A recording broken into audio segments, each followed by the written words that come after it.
Okay folks, Festus here, July 4th weekend 2017. I'll show you how the garden's doing. I got my corn, sunflowers. These tomatoes here are what they call heritage ones. They're called Brandywines. A friend of mine told me about them, said they're really good, so we're giving them a try. I got over 30 tomato plants here, so these are just see how they're doing. And again, more corn, and then these are all the sunflowers, and if you saw in my video, I was planting them all. They're little sprouts that I planted. Anyways, yeah, I got on Craigslist again, and I think these things are addicting. Got another Troy Bilt Tillers. This is a newer model than Rocky is. And as you can see, it's got the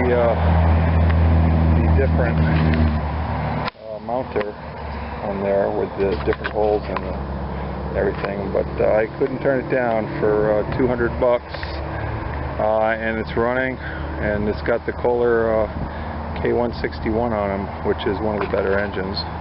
It's all cast iron and everything. Guy was going to fix it up, and he even threw in the owner's manual, and like I said, for $200 you can't go wrong. It does need some work. The reverse pulley is totally missing there, and needs some welding. What I was going to do is make some videos on how I make the reverse disc out of wood, and she probably needs some tubes in the tires. It's got some cracks and dry rot on them, but I've had this thing for over a week now, and it still holds air. Again, you know, the usual things need to be fixed. Needs some welding on the flap here. Also, she needs seals. The drawbar is a little worn, so I'm gonna do some welding on that. And again, welding here to fix the flap. And what am I gonna do with it? That's a good question. Rocky's running really well. I really don't need it, but what I was thinking of doing is hooking up something to collect the rocks. I've got tons of rocks in this garden. Southeast Connecticut, when the great glaciers left, all these fields are all so full of rocks. You know, we have towns out here called Rockville and Stonington, and there's a reason why, because of all the rocks we have. Anyways, so that's what I'm doing. You know, it's got the usual things where they jerry-rig. You know, I guess this was bent or cracked a little bit, so the guy welded a piece of steel on here, and it holds. It's a little bent. You can see where there's a crack down here, so they probably broke it at one time. But everything works really good, you know. And let's see if I can give her a start, show her how good the motor is. The one thing I got to do definitely is clean the carb. It's got to run off of partial choke, but it doesn't smoke or anything.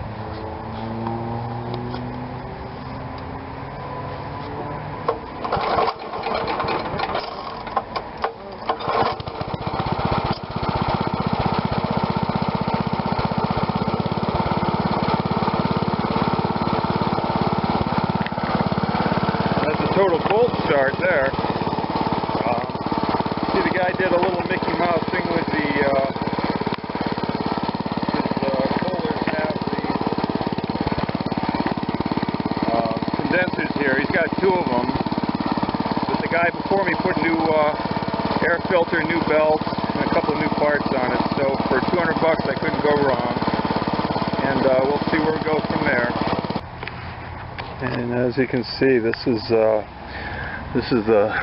engine mount for Rusty, the one I first fixed up. And as you can see, this is the one with the more metal, and it's got the belt pins on the inside.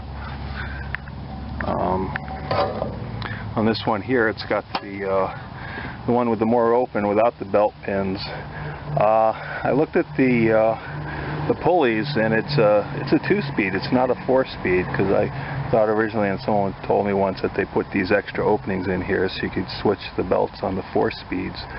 but it is a 2-speed. I think it's, I looked up the serial number, I think it's close to a 1980. You know, there's always a range of when these things were built. There's no stamping date on the case. And as you can see, the reversed disc is totally missing, so we'll be making one out of wood, and I'll hopefully get a video on how I do that. And again, she's got new belts. The guy gave me some new seals for it. I like the AG tires, even though you can see there's some dry rot. I filled this up about a week ago, and yeah, she's slowly losing air. But it's interesting, you know, this sat outside for a long time, like most people do, and it's not all totally rotted out. I got to do some welding here on the shields, and I don't know what I'm going to do with this part here. Maybe just take the grinder and round it off, make it look a little bit better. Perhaps we'll do a little rattle can of spray paint on it. The guy had replaced the muffler, and I guess he didn't have the right bolts, so he put these long ones in there. It's kind of interesting. And as you can see, the black on the exhaust there, she was running rich. She runs off a partial choke. You open it up all the way and the motor dies, so that means it needs a carb rebuilt, but you know, not anything too difficult to fix.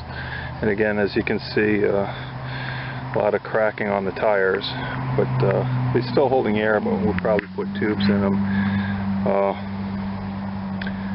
And that's pretty much where it stands.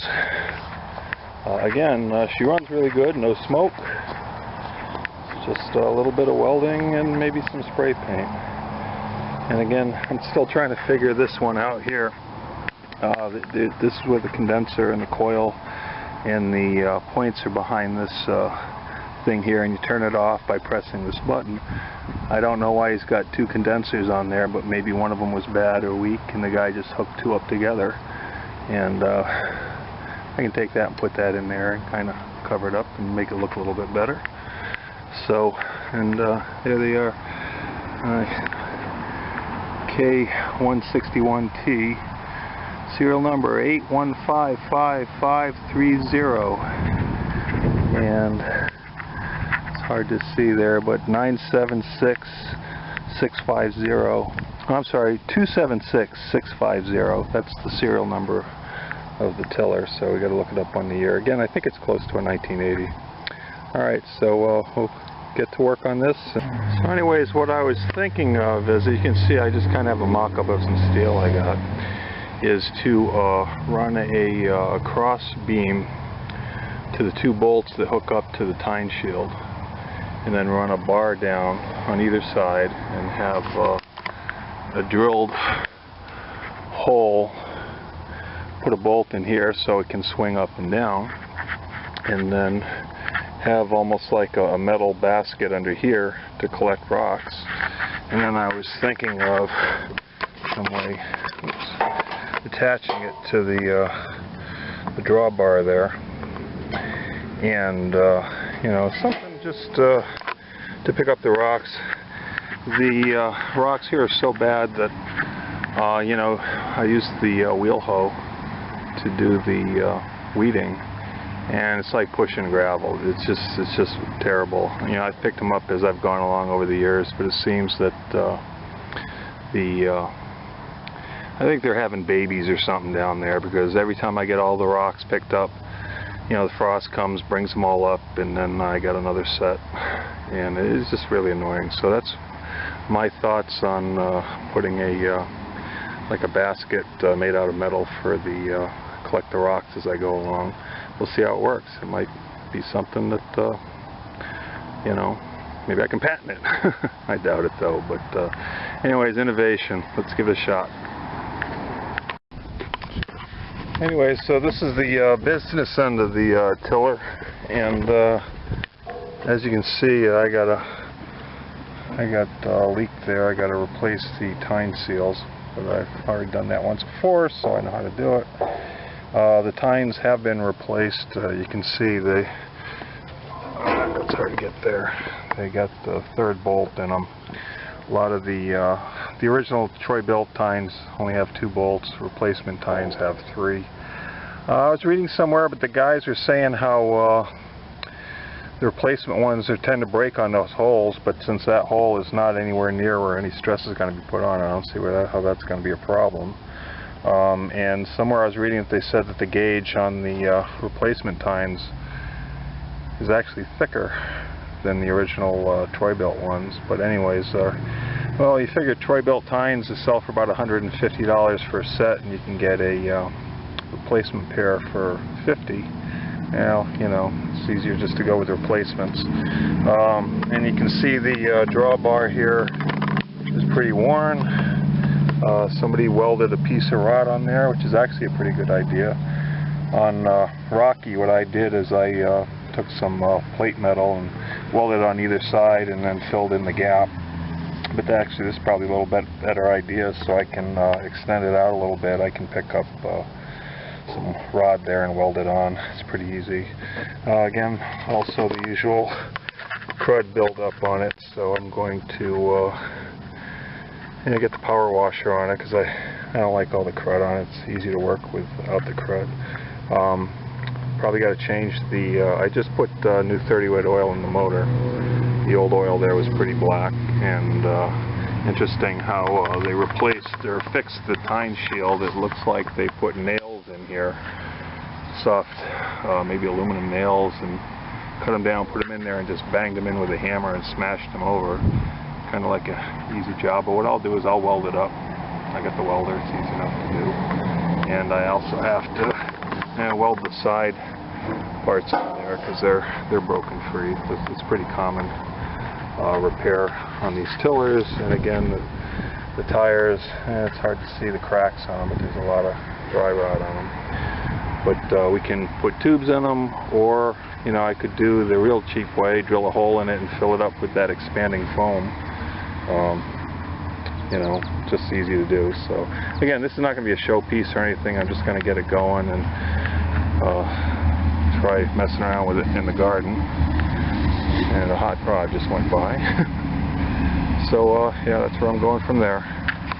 And now I'm going to power wash the tiller off. And you've seen before, I did a review on one of these Sunjo power washers, and it does a pretty good job. I don't like working on a lot of grind, so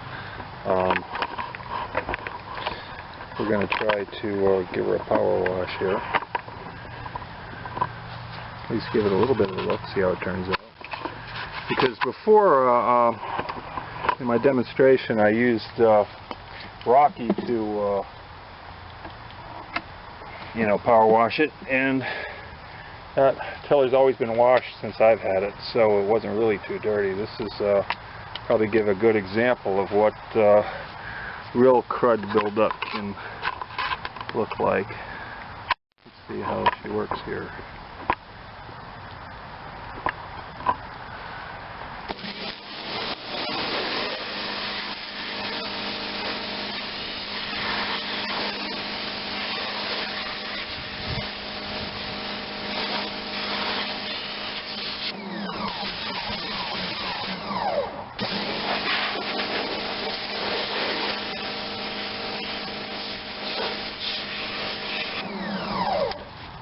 So I got a lot to do, so we'll do some more and see how clean she comes out.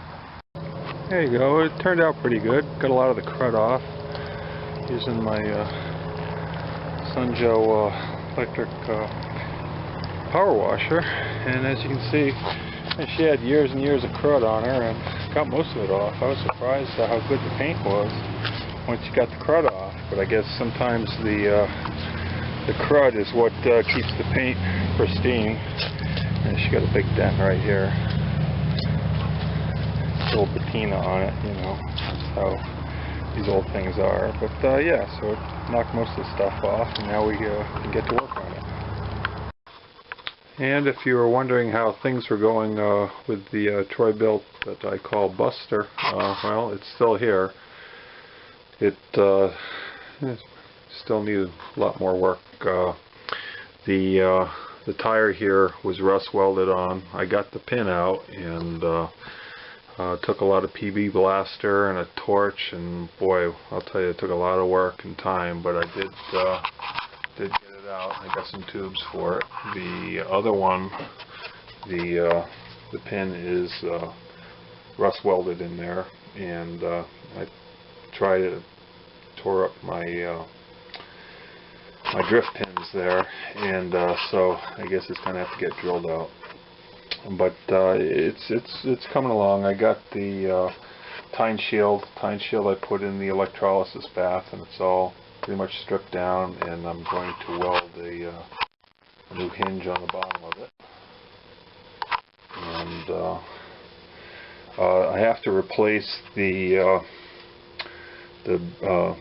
front shaft bearings here, and if you can look, and you can hear it, there's a lot of play in there. And if you look at the inside of the transmission drive, that's where that one was leaking also, and you see all the crud built up there, and as the bearing wore out, it tore up the seal there, and so I'm going to get a new bearing and a race, and while I'm at it, I might as well replace the one on the tine.